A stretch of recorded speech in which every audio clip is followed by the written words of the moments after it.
আমাদের বাসায় ডালের সাথে কিন্তু আলু ভর্তা করাই লাগে। তো কিভাবে আলু ভর্তাটা করলাম আপনাদের সাথে আজকে শেয়ার করব।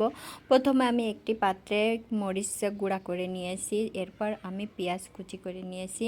আগে থেকে পেঁয়াজগুলো কুচি করে নিয়েছিলাম। এখন মরিচের সাথে পেঁয়াজগুলো দিয়ে ভালোভাবে মেখে নেব। আপনার মরিচের সাথে পেঁয়াজটা মাখানোটা যতটা সফটভাবে মাখাতে পারবেন, আপনার ভর্তাটার টেস্ট কিন্তু ততটাই মজা হবে।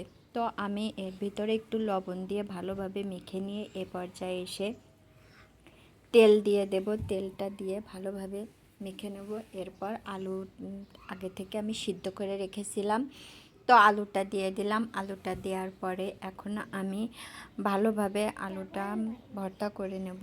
দেখুন আমি কিভাবে ভর্তা করি, আপনারাও কিন্তু কে কীভাবে ভর্তা করেন অবশ্য কমেন্ট করে জানাতে কিন্তু ভুলবেন না।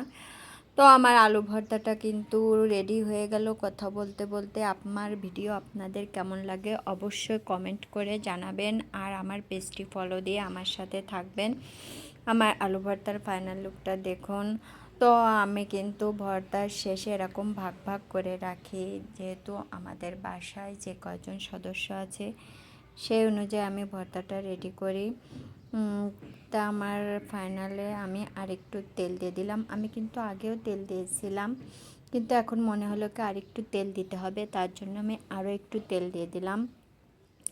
এখন আমার কিন্তু সবাই খাবার জন্য রেডি হয়ে বসে আছে, আর আমি এদিকে ভর্তা মাখায় ব্যস্ত। তো আমার মাখানোটা হয়ে গেছে, কেমন হয়েছে অবশ্যই সবাই জানাবেন আর আমার পাশে থাকবেন।